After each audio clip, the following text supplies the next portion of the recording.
Hey guys! Magandang umaga! Welcome back po dito sa Gandara SRU. Andito na naman nga po ako para magatid ang latest update and fresh happenings about po sa TVJ, sa Itbulaga at sa loob at labas ng showbiz. And for today's video, ang pag-uusapan naman natin ay pumapatungkol nga po dito sa pagkawala po ng TVJ sa Itbulaga ng GMA 7. So, alam niyo naman guys, wala po tayong narinig na nakisimpatiya ang GMA Network sa TVJ nang sila'y umalis. And mukhang suportado ng GMA Network ang taping sapagkat ayon nga sa kanila, doon sila may kontrata sa tape at hindi sa TVJ. So, therefore, meron naman silang klinaro pala, Collegiate Tarbicads, na welcome ang TVJ sa GMA 7 sapagkat hindi naman daw sa GMA umalis ang TVJ kundi sa kanilang producer na Tape Inc. Gayunpaman sa kabila ng pagkaklaro na yon ng GMA Network ay hindi po maiwasan at mawala po sa mga netizen ang magkaroon ng tampo sa GMA Network. Dapat sila daw ay nakialam at dapat ay hindi nila hinayaang umalis ang TVJ. So sa ngayon, kanilang kawalan ang TVJ. And gayon nga, dahil po sa nangyayari sa tahanang pinakamasaya, sa Tape Inc. na di umani nalulugin at nababaon sa utang, ay parang nanghihinayang di umano ang GMA Network sa TVJ. Nanghihinayang sila sa pagkawala ng TVJ sa GMA. Kasi alam naman po nating lahat, na nung nasa 7 pa ang TVJ, ang Itbulaga, ay talagang nangunguna po parati sila sa ratings at hindi po napapataob. So yun siguro yung namimiss ng GMA Network na parang napakalakas talaga ng hatak ng TVJ at malaking kawalan yung pagkawala nila sa kanilang network. And napatunayan naman natin yan na kahit po ang TVJ ay nasa may pinakamaliit na TV station, pinakamaliit na reach na signal na network ay napakalakas po nila. So sabi po dito, ayon sa kausap namin, TikTok lock daw ang ipapalit kaya binuhay nila ang tanghalan ng kampiyon. Dahil hindi diretso inamin ng kausap naming taga GMA pero based sa tono ay nanghihinayang sila sa pagkawala ng Itbulaga na sina Tito, Vic and Joey ang main host kasama ang Daway Cats.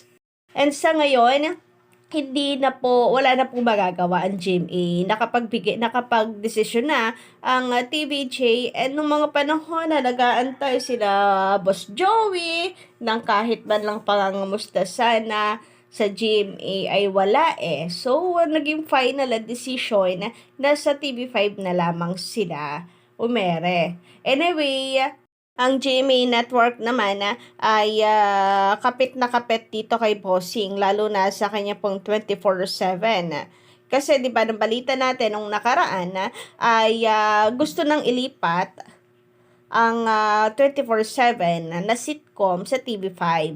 Pero hindi wari pumayag ang GMA dahil patuloy pa rin po natin napapanood at pumirma ng kontrata si Bossing sa GMA Network. Meaning talagang natuto ang GMA na ayaw na nilang pakawalan ang TVJ dahil alam nilang malakas ito. So kung pinakawalan ito ng Tape Inc. ang GMA, siguro since may palabas naman ito si Bossing sa kanila, hindi pa kakawalan kasi napakataas po ng ratings ng 24/7 at napapasama po sa top 10 TV programs. So abangan na lamang daw sa Lunes, March 4, pero wala pong lumabas na statement. Ang dami lang po nagantay at tagbuyat kung may ilalabas ba. Kung ano ang i-aanunsyo ng GMA management tungkol sa agarang pagkawala ng tahanang pinakamasaya. And patungkol nga po sa statement ng GMA Network, naman po sila nagbalita sa 24 oras hinggil po dito sa tahanang pinakamasaya na last day na nila. Sa pamamagitan ng 24 oras or ng Chika Minute ng 24 oras, kinumpirma na nga po na last day na ng tahanang pinakamasaya, pero nagbalita na lamang din sila, hindi pa nila kinumpleto at isinamang statement ng GMA Network sana. Kung ang taping wala pa rin, na binibigay linaw, Collegiate Tarbicads sana ang GMA Network ay nagbigay man lang kahit po pahapyaw na statement hinggil po dito. Pero wala talagang inulit lang nila ang balita. So, meaning tayo po ay mag-aabang pa talaga kung ano po ang magiging statement ng GMA kung talaga bang kanilang palalayasin na ang Tape Inc. sa noong time. Kasi naalala ko noon, nung labasan ng statement ng TVJ at ng Tape Inc., paorong din yun ng paorong Siguro ng mga time na yun, sabi maglalabas ng statement, inaayos nila yung problema. Pinipilit na ayusin, mayroong negotiation na nagaganap, pero ang ending hindi pa rin po natuloy, kaya nagkahiwalay pa rin. So, ganito kaya nangyayari ngayon sa GMA Network at sa Tape Inc. Meron po kaya negotiation na nagaganap, bala kaya na magsanib pwersa na lamang ang GMA at Tape Inc. Patuloy pa rin nagagawang Tape Inc. ng isang noontime show sa GMA. Since hindi pa naglalabas ng statement, meron pa pong pag-asa na hindi yan matuloy at talagang tuluyan ng sipain na lamang ng GMA ang Tape Inc. Paraying, charis. Kasi naman talaga ang mga netizen, kung tutuusin, TikTok lock na lang gusto nila na magpalit. Baka sakali po na mapansin ng mga tao ang TikTok lock kasi syempre madadala yan ng hype. Tapos syempre yung iba hindi naman alam kung ano ang content ng TikTok lock. Yung mga makikichismis baka magustuhan ng TikTok lock at ito na lamang ang suportahan. Kasi at the end of the day, ang gusto po mga tao, mawala na talaga ng tuluyan sa noon time ang Tape Inc. Kaya kung maaari, TikTok lock na lamang daw. Samantala, habang wala pa pong official statement from GMA Network and Tape Inc., darito ang inilabas po ng mga ng mga Tape Inc. supporters, Tape defenders, na kung saan ang ilalabas daw po na noontime show parang ay T7 soon. Kasi bigger, better, and bolder. T7 soon. At ito po ang mainit na pinag-uusapan sa social media kasi na hindi daw talaga tuluyang magpapaalam ang Tape Inc. Kaya magre-reformat lamang, etc. etc. Kaya para sa mga nagwi-wish daw dyan at asang-asa na mawawala na ang Tape Inc. sa noon time ay mabobokya lamang daw. Dahil ang totoo niyan ay merong binabalak, pinaplanong mas malaki ang Tape Inc. So, ayun na nga, kagaya ng dating kaugalian, siguro pag hindi nila nakikita may pakinabang, ay papalitan nila ang mga host, magre-reformat ng mga segments, program, na siyang naging problema ng Tape Inc. sa TVJ. Kasi naman kung sa bagay, business is business. Wala naman nga siguro talagang businessman na magpapalugi.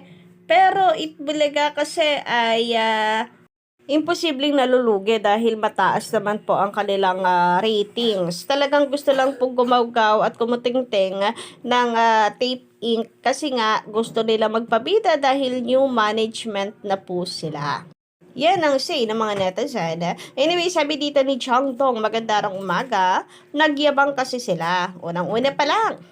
Tsaka technically, 2 buwan pa lang yung show nila. Feeling nila ang haba-haba at napaka-unbeatable na nila. Ang lakas pa nila mambuska sa mga matatagal na kesa sa kanila. They also love to credit grab. Hindi lang sa host at yung sa head nila. Naku, naalala ko yung yung credit grab na yan, ka-legit na because nangyari yan kay Echo. Nako, talaga naman ang mga staff din kasi ang pasaway nasa mga entitled masyado feeling tagapagmana ng mga staff. Masyadong pabibot sip-sip sa pamunuan ng Tape Inc. Kaya ang kanilang kumpanya sa pabulusok bababa.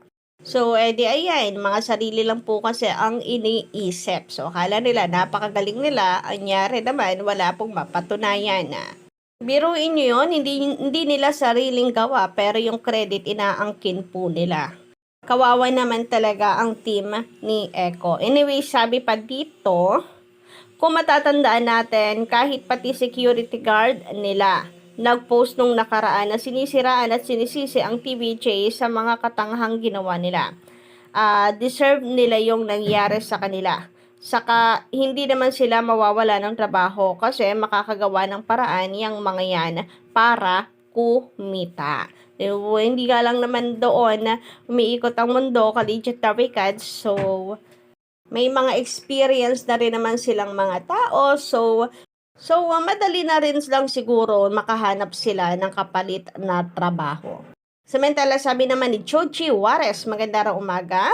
Miss Gandara, kung ako sa mga halos-hos, kunin na lang nila mga empleyadong mawawala ng trabaho at ipasok sa Dakak Beach Resort para tuloy-tuloy ang kita nila. Nako, about sa Dakak Resort, wala po akong balita ulit.